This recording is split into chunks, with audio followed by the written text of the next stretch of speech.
फिर से आपका इंसाइट क्लासेस बाय विशाल सर यूट्यूब स्टडी चैनल पर आपका स्वागत है। और आज इस टॉपिक की बात करेंगे क्लास 9th का मोशन का थर्ड लेक्चर। और इसमें हम करना ये है कि ग्राफी विधि के द्वारा हम किसी इक्वेशन ऑफ मोशन का डेरिवेशन करेंगे कैसे। आई होप आपको समझ में आया होगा। इसके पहले के जो वीडियोस थे, 2 वीडियोस आप देखकर आए, उसके बाद इस चैप्टर को बहुत आसानी से आपको अच्छे से समझ में आएगा। टर्मिनोलॉजी का एक वीडियो हमने इसके पहले डाल रखा है, उसको अच्छे से करके आइए। फिर derive the equation of motion by graphical method, ये देखना है और बहुत ध्यान से कंसंट्रेट होकर इसको देखिएगा, लाइक और कमेंट शेयर करिएगा। उसके बाद सबसे पहले क्या करते हैं, इसमें एक ग्राफ प्लॉट करते हैं। एक x एक्सिस पर, एक y एक्सिस पर ग्राफ देखते हैं। यहां पर OE जो है वो x एक्सिस की तरफ है, इसका मतलब ये टाइम को रिप्रेजेंट कर रहा। ये OE जो है वो आपकी वेलोसिटी, फाइनल वेलोसिटी को रिप्रेजेंट कर रही। यहां ये जो है आपका ना, ये स्लोप है, मतलब यहां मान लो होता है कि एंगल थीटा है। स्लोप मतलब झुका होता है, स्लोप। BC ये हमारा A जो है इनिशियल वेलोसिटी, और ये पैरेलल है इसके, तो इसका मतलब OB भी क्या, OB भी हमारा क्या होगा, u के बराबर होगा। तो मान लेते हैं कि let at time t equal 0, किसी समय t पर the initial velocity of the object, वस्तु का प्रारंभिक वेग वो कितना है, u। अब u equal OB equal EC, इसका मतलब u की जो वैल्यू है वो OB और OE के EC के इक्वल है, इसको हम u कंसीडर कर लिए। फिर मान लेते हैं कि कोई बॉडी है, स्टार्ट जब कोई बॉडी करती है तो u वेग से चलना स्टार्ट करती है। लास्ट में वो जब चलना शुरू करती है, जहां पे स्टॉप लेती है, तो मान लेते हैं वहां की फाइनल वेलोसिटी जो होती है इसकी, उसको हम v कंसीडर कर लेते हैं। तो फाइनल वेलोसिटी t टाइम के बाद किसी भी ऑब्जेक्ट की जो फाइनल वेलोसिटी है वो हम कितना मान लिए, v मान लिए। अब एक्सीलरेशन वैसे भी आपको टर्मिनोलॉजी में आपको बताया गया होगा। एक्सीलरेशन जो होता है, त्वरण जो होता है, त्वरण बराबर होता है वेग परिवर्तन बटे समय, अर्थात rate of change in the velocity it is called acceleration. वेग परिवर्तन की समय दर को त्वरण कहते हैं। यहां जो होगा आपका एक्सीलरेशन ऑफ ऑब्जेक्ट वो होगा रेखा BA, अर्थात ये जो है उसका ढाल अर्थात स्लोप के बराबर होगा। तो slope of the line BA, क्योंकि जो स्लोप होता है, अभी केवल आपको यही ध्यान देना है क्योंकि ये 10th में आपको मिलेगा। ट्रिग्नोमेट्री का एक फंक्शन है tan थीटा। ट्रिग्नोमेट्री के जो फंक्शंस होते हैं sin theta, cos theta, tan theta, cot theta, sec theta और cosec थीटा। तो बेसिकली ये अभी यहां समझ पा रहे हो, बाकी डिटेल इसको पढ़ोगे आप लोग जब 10th में आप जाओगे तब। तो ये होता है ना tan theta perpendicular upon base होता है, मतलब लंब बटा आधार इसको कहते हैं। तो यहाँ पर एंगल थीटा बना है, कोण के सामने भुजा लंब होती है, तो ये हो गया CA और ये आधार हमारा कितना हो गया BC। तो CA को भैया हम लिख सकते हैं, जरा ध्यान देना, CA इतना हमारा है। अगर इतने में से इसको हम रिमूव कर दें तो CA की वैल्यू हमको मिल जाएगी। तो इतनी जो वेलोसिटी हम इसको EC, ये टोटल है हमारा AE, तो AE में से इस छोटे से पार्ट को EC को रिमूव कर दो, तो EA माइनस EC, और OB जो है वो पैरेलल है OE के, तो OB OC के स्थान पर हमने क्या लिख दिया, OE लिख दिया। अब जरा देखिए A इक्वल, अब यहां देखिए EA की जो वैल्यू है वो हमारी कितनी है, V है, तो ये हमारा V रख दिया, माइनस EC की वैल्यू कितनी है, U है, U रख दिया, और ये हमारा OE का मान हमारा कितना है, T है। अब क्रॉस मल्टीप्लाई करा लेंगे तो AT इक्वल क्या होगा, V माइनस U हो जाएगा। तो यहाँ V इसको इधर लेके आओ, तो V बराबर U प्लस AT। ये हमारा पहला इक्वेशन है ना, फर्स्ट इक्वेशन ऑफ मोशन, ये हमारा यहाँ पर क्लियर होता है। अब सेकंड इक्वेशन ऑफ मोशन पर हम बात करेंगे आगे, ठीक है। आगे हम देखते हैं कि गति का द्वितीय समीकरण, सेकंड इक्वेशन ऑफ मोशन। इसमें होता क्या है कि जो वस्तु द्वारा तय की गई दूरी, अर्थात distance travel by an object, वस्तु जो डिस्टेंस ट्रेवल कर रहा है, इसका मतलब है समलंब चतुर्भुज AEOB का क्षेत्रफल, AEOB ये टोटल एरिया ये कवर कर रहा है। कोई भी ऑब्जेक्ट मतलब चलना जब स्टार्ट कर रहा है तो AEO बी इतना टोटल डिस्टेंस ट्रेवल कर रहा है। तो इसमें एक चीज ध्यान दीजिए कि अगर टोटल का समलंब चतुर्भुज का जब हम क्षेत्रफल निकालेंगे, क्वाड्रिलेटरल निकालेंगे, quadrilateral of area of quadrilateral निकालेंगे, तो इसमें आप एक पार्ट देख रहे हैं, ये एक प्रकार का आपका रेक्टेंगल दिख रहा है, ये राइट एंगल ट्रायंगल दिख रही है।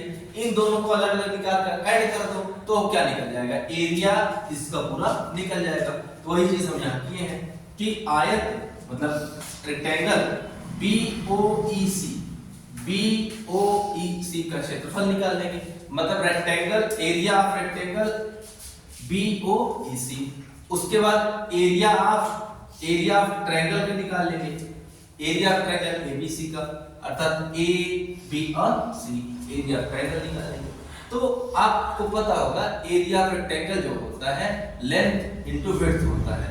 तो लेंथ हमारा कितना है इसका OB, विड्थ कितना हमारा OE, ये आपको समझ में आ गया, ये आपको समझ में आया। और plus area of right angle triangle कितना होता है 1/2 हाइट इनटू बेस। तो AC हमारा हाइट हो गया और BC हमारा क्या हो गया, बेस हो गया। आधार 1/2 गुणे आधार गुणे ऊंचाई, ये चीजें हमें यहाँ से पता चल गया। तो अब बताओ यहाँ से डायरेक्टली ये चीज कर सकते हैं, इतना लिखने की आवश्यकता नहीं है। तो 1/2 AC इंटू BC। अब सुनिए जरा, OB की वैल्यू हम आपको शुरू में बताइए, इसके पैरेलल, इसका मतलब U हो जाएगा। तो U जब हो जाएगा यहाँ पर रख देंगे U। OE की वैल्यू कितनी हो जाएगी हमारी OE की वैल्यू कितनी है T है। AC कितना है हमारा 80 है, AC 80 रख देंगे। BC कितना है T है, क्योंकि ये इसके पैरेलल है। तो हमें यहाँ से मिल गया UT plus half AT square. तो ये सेकंड इक्वेशन ऑफ मोशन मिल गया, अर्थात कोई भी ऑब्जेक्ट डिस्टेंस जो ट्रेवल करेगा वो S बराबर UT plus half AT square. तो पहला इक्वेशन हमको मिला V बराबर U प्लस AT, और दूसरा इक्वेशन हमको मिल गया UT plus half AT square. इसके बाद थर्ड इक्वेशन ऑफ मोशन की हम बात करेंगे आगे। थर्ड इक्वेशन ऑफ मोशन की बात करेंगे। तो कई सारा करते हैं, तो हम इससे पहले इक्वेशन पढ़ चुके हैं। First equation of motion V बराबर U प्लस AT। यहाँ से from first equation of motion T की वैल्यू फाइंड आउट कर लेंगे, तो V minus U upon A हो जाएगा। तो वस्तु द्वारा T से हमें तय की गई दूरी, तो distance travelled by object in time T equal क्या होता है 1/2 समांतर भुजाओं का योगफल, मतलब addition of the parallel sides into perpendicular distance. तो समांतर भुजा का योगफल। अब OB और OE ये पैरेलल हो गए, क्योंकि ये इसके पैरेलल है, ये इसके पैरेलल है, ये इसके पैरेलल, ये इसके पैरेलल है, मतलब समांतर। OE की वैल्यू कितनी है हमारी T, OE देखो T, इसकी वैल्यू हो गई V, सॉरी U, और इसकी वैल्यू हो गई V। उसके बाद T की वैल्यू हम यहां से रख दी, इक्वेशन नंबर 1 T की वैल्यू यहां पर हम प्लेस कर दी, तो हो गया V minus U upon A, ये हो गया V plus U, V minus U upon 2A, ये 2A हो गया। अब ये आपको पता होगा एक बीजगणित अलजेब्रा में आप लोगों ने फार्मूला पढ़ रखा होगा, a square minus b square बराबर क्या होता है, एक ब्रैकेट में a प्लस b होता है और एक ब्रैकेट में a माइनस b होता है। वही फार्मूले का यूज किया गया यहाँ पर, a के स्थान पे b है और b के स्थान पे क्या है u है, तो एक ब्रैकेट में v प्लस u, एक ब्रैकेट v माइनस u, तो v square minus u square upon कितना हो गया 2a। अब कर लीजिए क्रॉस मल्टीप्लाई, 2as बराबर क्या हो गया v square minus u square, और अगर हम इसको इधर लेके चले आए तो v स्क्वायर बराबर u स्क्वायर प्लस 2as। अब देखिए हुआ क्या, तो आप लोगों ने कंसीडर यहाँ पर कर लिया कि पहला इक्वेशन ऑफ मोशन क्या होगा, v बराबर u प्लस at, इसका डेरिवेशन जान गए, सेकंड का जान गए ut plus half at square, उसका थर्ड का जान गए v स्क्वायर बराबर u स्क्वायर प्लस 2as। तो इस तरीके से हमने तीन इक्वेशन को देख लिया। अब इसको जिसको नहीं समझ में आया ध्यान के वीडियो को देखें, ध्यान से देखें इसको, और समझने में से इजी है, ऐसा कुछ है नहीं। तो ये चैप्टर में हमने आज इसका तीसरा लेक्चर पढ़ लिया, इसके बाद में करेंगे। और एक बात का ध्यान देना कि जब आप टर्मिनोलॉजी को समझे रहेंगे तो अच्छे से ये आपको चैप्टर समझ में आएगा, बड़ा इंटरेस्टिंग चैप्टर है। इसके बाद हम कराएंगे आपको न्यूमेरिकल्स, और बहुत प्यारे प्यारे न्यूमेरिकल्स हैं। ये चैप्टर आके जाके 11th में बहुत ही ध्यान से पढ़ोगे, बहुत ही ध्यान से और बहुत ज्यादा मात्रा में आप क्वेश्चन पढ़ने वाले हैं। तो ये टॉपिक्स ना बहुत ही अपने आप में अच्छा टॉपिक है, बहुत ही अच्छा टॉपिक है। और उसके बाद इस बात को ध्यान दीजिएगा, कमेंट, लाइक और अपने फ्रेंड्स के साथ शेयर कीजिए, सब्सक्राइब कीजिए और जाके पहला दूसरा वीडियो जिन्होंने नहीं देखा है वो जाके देखें। और एक बात का ध्यान रखें, आपका बचपन गरीबी में गुजरा है, कोई बात नहीं, सह लेना, लेकिन आपके माँ बाप का बुढ़ापा जो है वो गरीबी में नहीं गुजरना चाहिए, इस बात को जरूर आपको ध्यान देना है। तकदीर कभी आपकी काबिलियत नहीं होती, तकदीर कभी आपकी काबिलियत नहीं होती।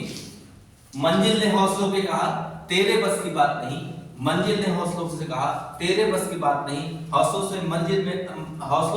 हौसले ने आंखें में आंखें डालकर बोली चल झुट्टी तेरी थी औकात नहीं। तो इस बात को ध्यान रखिएगा, अपना ख्याल रखिए, माँ बाप के सपनों को पूरा कीजिए। तब तक के लिए